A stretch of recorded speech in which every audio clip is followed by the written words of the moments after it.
यावेळेस मात्र त्यामध्ये 1.5 ने घट झाली आहे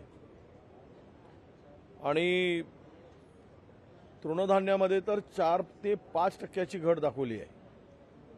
म्हणजे शेती उत्पन्नामध्ये प्रचंड घट झाल्याचं आता या आर्थिक अहवालातून स्पष्ट झालेलं आहे। आपल्याला माहीत असेल की केंद्र आणि राज्याने एक मिलेट महोत्सव घेतला होता। करोडो रुपये त्या मिलेट महोत्सवावर खर्च केले गेले आणि आज मात्र इकडे तृणधान्याचीच उत्पन्नामध्ये घट होत असेल तर त्या मिलेट महोत्सवाला करोडो रुपये खर्च करण्याला अर्थ काय, हा खरा प्रश्न उपस्थित होतो। म्हणूनच एक आर्थिक अहवाल आता मी बजेट मांडल्यानंतर त्यावर आपण सविस्तर बोलूच, परंतु सेवा उद्योगामध्ये जी वाढ होत आहे ती वाढ मात्र कृषी क्षेत्रामध्ये प्रचंड घटताना या आर्थिक अहवालातून दिसत आहे। म्हणजे शेती आणि शेतकरी आता मागे पडतो आहे। आपण याला कृषी प्रधान वगैरे म्हणतो, पण उद्योग आणि सेवामध्ये मात्र वाढ होण्याचं कारण आता राज्यावर जे काही कर्जाचं डोंगर उभं झालं आहे 7,11,000 कोटीचा आता या ठिकाणी शेतकऱ्यावर आपल्या राज्यावर हे कर्जाचं डोंगर आहे। याचं कारणच असं आहे की तुम्ही सेवा आणि उद्योगावर जर भर देत असाल आणि टेंडरच्या माध्यमातून इन्फ्रास्ट्रक्चरच्या माध्यमातून कर्ज काढून करोडो रुपये कमिशनखोरी करून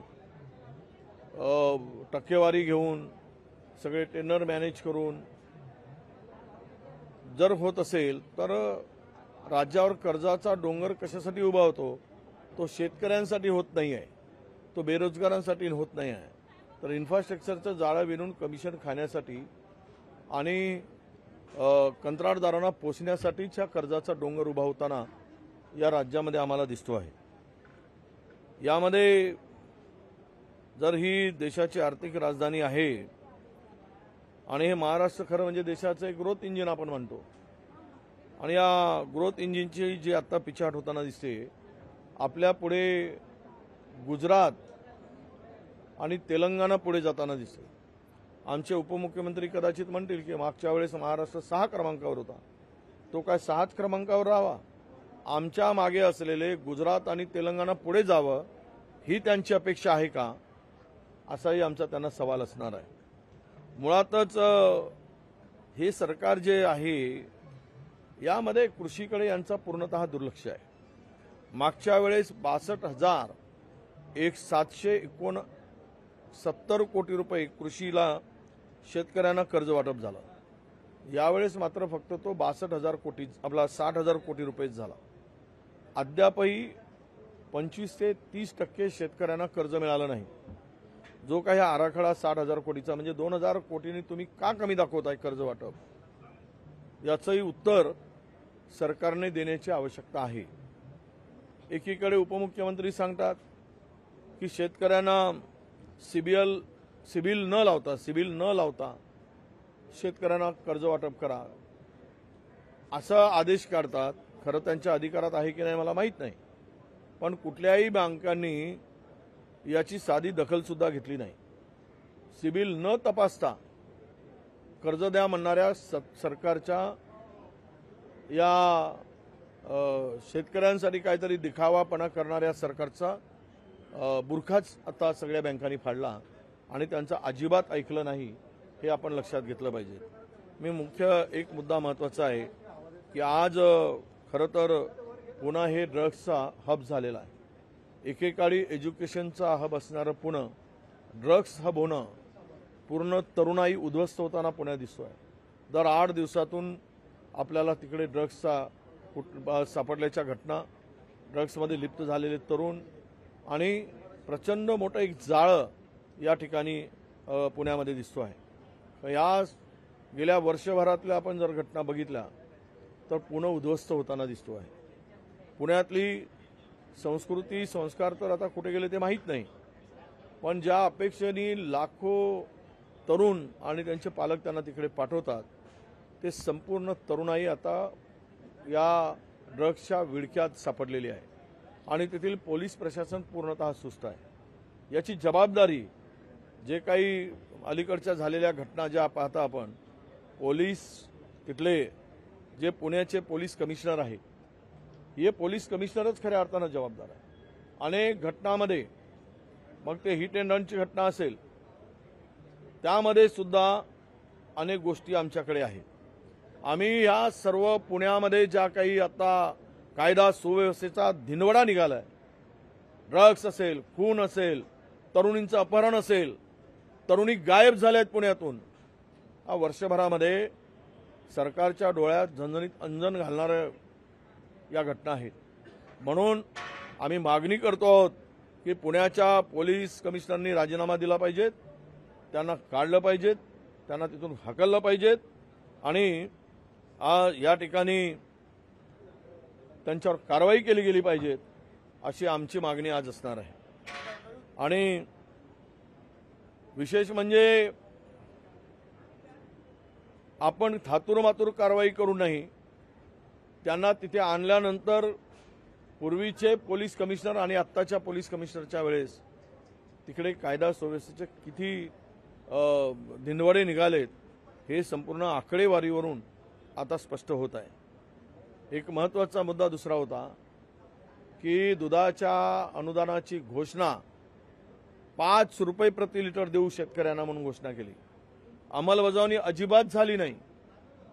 त्यांना अंमलबजावणी करता आलं नाही. शेतकऱ्याला 5 रुपये अनुदान देता आलं नाही. 24 रुपये, 22 रुपये, 27, 26 रुपयापर्यंत दुधाचा दर आहे आज.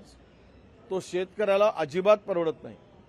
किमान हा दर 35 रुपयाच्या पुढे जाण्याची अपेक्षा होती. म्हणून सरकारने घोषणा केली, पण त्यांना 1 रुपया सुद्धा शेतकऱ्यांना दिला नाही.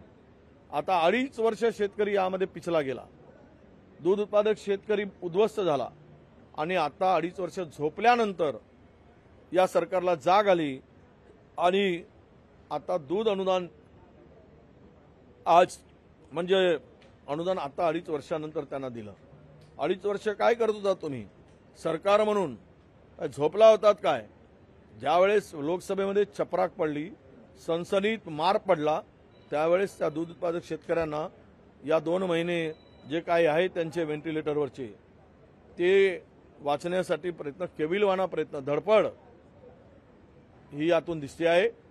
2.5 वर्ष फसवणाऱ्या सरकारला दूध उत्पादक शेतकरी कधी माफ करणार नाही, याचा आम्हाला पूर्णतः विश्वास आहे. सरकारने दूध उत्पादकांना आता अनुदान देण्याची प्रक्रिया सुरू केली आहे, परंतु केंद्र सरकारने दुधाची पावडर जी आहे ती आयात करण्याचा निर्णय घेतलेला आहे. जवळपास 15,000 टन इतकं दुधाची पावडर जी आहे ती आता केंद्र सरकार आयात करणार आहे. मग हे दूध उत्पादकांवरती मीठ चोळण्याचं काम सरकार. हे बघा, दुधावरची भुकटींची आयात करणं म्हणजेच पुन्हा दुधामध्ये मिठाचा खडा टाकून दूध नासवणं आहे आणि शेतकऱ्याला पुन्हा आत्महत्येस प्रवृत्त करणं आहे किंवा शेतकऱ्याला पुन्हा उद्ध्वस्त करणं आहे असं मी मानतो.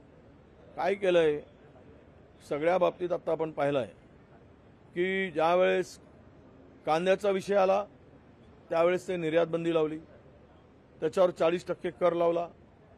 गुजरातच्या पांढऱ्या कांद्याला परवानगी दिली, महाराष्ट्रातल्या लाल कांद्याला परवानगी नाकारली. हा दुजाभाव चालला. त्यानंतर सोयाबीनचे दर पडलेत, सोयाबीन निर्यात केला गेला, त्यामध्ये सोयाबीन उद्ध्वस्त झाला. त्यानंतर कापसाचे दर पडलेत, कापूस निर्यातीवर बंदी आली. देशातील एकूणच परिस्थिती पाहिली तर देशामध्ये 12% निर्यात घटली, 8% आयात घटली. म्हणजे देश कुठल्या दिशेनं जात आहे? एकूणच 12% जर तुमची निर्यात कमी होत असेल आणि 8% आयात कमी होत असेल तर देशातील उत्पन्नातही हे झाली आणि उत्पन्नातही घट झाली आणि मागणीही कमी झाली. म्हणजेच आज देशामध्ये गरिबी किंवा उत्पन्नाचं साधन आणि लोकांची खरेदी करण्याची, विक्री करण्याची क्षमता असेल, उत्पादकता असेल, या सर्व क्षेत्रामध्ये घट होत आहे आणि देश उद्ध्वस्त होण्याच्या वाटेवर आहे. हे यातून स्पष्टपणे आता दिसत आहे. बजेटमध्ये आता उद्या घोषणाचा पाऊस पडणार आहे. कोणी लाडकी लेक, लाडका लेक मूर्ख बनवण्याचं काम होईल जाता जाता आणि त्यामध्ये दाखवतील आम्ही काही केल्याचं. 3 महिन्यामध्ये काही देणार नाहीत. 2 महिने शिल्लक राहिलेत. 65 दिवस आचारसंहितेसाठी आजच्यापासून शिल्लक राहिले. या 65 दिवस लोकांच्या तोंडाला पानं पुसण्यासाठी काहीतरी थातूरमातूर आम्ही फार काही करतो असं म्हणून दाखवतील, काही थातूरमातूर देतील आणि पुन्हा मतं घेण्याचा केविलवाणा प्रयत्न करतील. पण हा बजेट म्हणजे फसवा बजेट असणार आहे. लोकांना, महाराष्ट्रातील लोकांना मूर्ख बनवणारा बजेट असणार आहे. शेतकऱ्यांच्या जखमेवर मीठ चोळणारा बजेट असणार आहे. आम्हाला याची अंदाज आहे.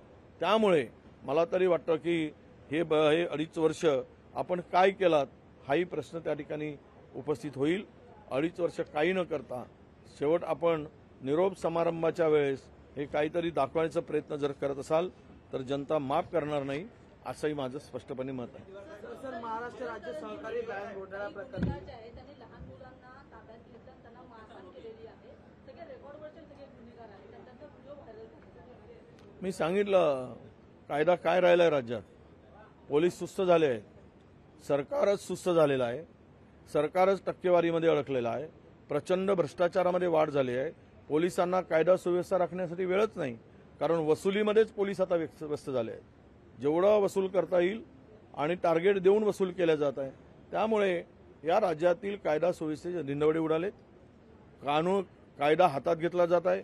गुन्हेगार हा प्रचंड त्याची हिंमत वाढली गुन्हेगारांची, आणि त्याला माहीत आहे की आमच्या मागे उद्या मंत्री उभे राहतील, सत्ताधारी उभे राहतील. हा विश्वास गुन्हेगारामध्ये निर्माण झाला. त्यामुळेच अशा घटनांमध्ये ही वाढ होत आहे. हे निंदनीय आहे. छोट्या मुलांना अशा पद्धतीनं त्यांना टॉर्चर करणं, मारहाण करणं, ते गुन्हेगारांच्याकडून होणं, तर मग कायदा सुव्यवस्था राहिली का हा खरा प्रश्न निर्माण होतोय. अहमदनगरचे पालिका आयुक्त कालपासून गायब आहेत. जेसीबीच्या वृत्तीने गायब असतात. त्याच्यावरती लाखोंची लाच घेतल्याचा आरोप आहे. त्यामुळे कामकाज आहे ते अहमदनगर पालिकेचं. असं आहे की 2.5 वर्ष कुठल्याही स्थानिक स्वराज्य संस्थेमध्ये निवडणुका झाल्या नाहीत. 2.5 वर्ष होत आहेत आज. या 2.5 वर्षामध्ये मस्तवालपणे डायरेक्ट मंत्र्यांचा सहभाग, डायरेक्ट अधिकारी आणि मंत्री मिळून खालीपर्यंत कुठलीही व्यवस्था नसल्यामुळे त्यांच्यावर नियंत्रण ठेवण्यासाठी, लक्ष ठेवण्यासाठी जे काही स्थानिक लोकप्रतिनिधी आहेत हे महाराष्ट्राच्या इतिहासामध्ये आता हे काळा दिवसच राहील. हीच घटना होते आहे. जे अहमदनगरमध्ये जे झालंय लाचेचं प्रकरण, हे एवढी हिंमत का वाढली? 20-20 लाख रुपयाची लाच घेत आहेत. याचा अर्थ काय की त्यांना कुणाचाही धाक नाही, कुणाचंही नियंत्रण नाही आणि सरकारचा संपूर्णपणे पाठिंबा आहे. त्यामुळे अधिकारी सर्रासपणे लूट करतायत हे आता स्पष्ट झालेलं आहे. काल यवतमाळ आणि चंद्रपूर इथल्या 2 पदाधिकाऱ्यांवर कारवाई केलेली आहे. निवडणुकीमध्ये पक्षविरोधी भूमिका घेतल्याबद्दल ही कारवाई झाल्याचं कळत आहे. काय सांगाल तुम्ही, ही अजून पुढे या कारवाईमध्ये काय काय समाविष्ट आहे? 6 वर्षासाठी त्यांना निलंबित करण्यात आलं. नाही, झाली ही कारवाई मला माहीत नाही. मी प्रदेशाध्यक्षांच्याकडे चर्चा करेल आणि त्यानंतरच मी बोलू शकेल, कारण तो पक्षांतर्गत विषय आहे. त्यामुळे ते प्रदेशाध्यक्ष या संदर्भात बोलू शकतील.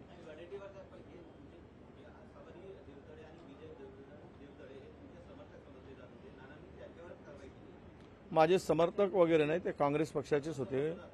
मी काय त्यांना उमेदवारीसाठी मागणी केली नाही किंवा मी कुठली उमेदवारीसाठी समर्थनही केलं नाही. त्यामुळे मी समर्थक काय का, सर्व काँग्रेसचे कार्यकर्ते हे पक्षाचे समर्थक आहेत, कोणी कोणाचं समर्थक नाही असं मी मानतो. त्यामुळे झालेल्या कारवाईबाबत मला आताच सकाळी माहीत झालं.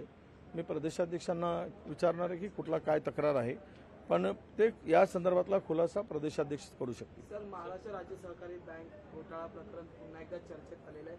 ईओडब्ल्यूने ही फाईल क्लोज केली होती, मग ईडीने पुन्हा एकदा आरोप केले होते. ईडीचा अर्ज फेटाळला पुन्हा एकदा दुसऱ्यांदा. आता ईडी म्हणते की यांचा अहवाल जो आहे तो चुकीचा आहे. त्याच्यात उपमुख्यमंत्री अजित पवार यांचा सुद्धा समावेश असल्याची माहिती समोर आली. असं आहे,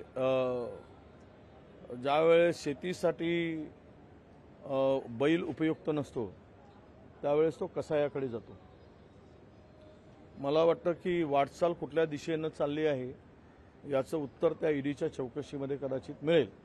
मी असं म्हणणार नाही कोणाला बैल वगैरे कसाई वगैरे, पण आमच्या गावाकडची ती म्हण आहे आणि अशीच पद्धत भारतीय जनता पक्षामध्ये आहे की ज्याची उपयुक्तता आहे त्याला सोबत ठेवा, उपयुक्तता संपली की त्याला संपवून टाका, त्याला नेस्तनाबूत करा. कदाचित हा प्रयोग अजितदादांसाठी सुरू झाला का त्यांना ते नको आहेत का? RSSची भूमिका जी आहे त्यामध्येही तीच भूमिका दिसली. त्यामध्ये त्यांच्या मॅगझिनमध्ये छापून आलं की ते अपयश जे मिळालं ते अपयश दादांवर आरोप ठेवला गेला आणि त्यामध्ये त्यांच्यामुळे अपयश आलं असं सांगितलं गेलं. तर त्यामुळं कसं यांचे काही धागेदोरे आहेत का हे आता येणारा काळ सांगेल. फार काही तुम्हा सगळ्यांना वाट बघायची गरज पडणार नाही.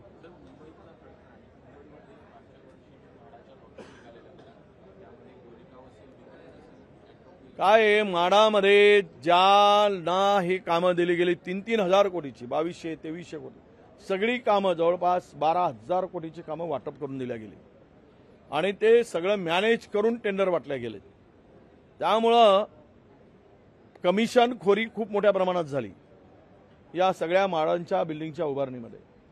म्हणजे मला माहिती मिळते की अधिकारी आणि शासन मिळून, मंत्री मिळून, सगळ्यांनी मिळून जवळपास 22% त्यातून मिळाले.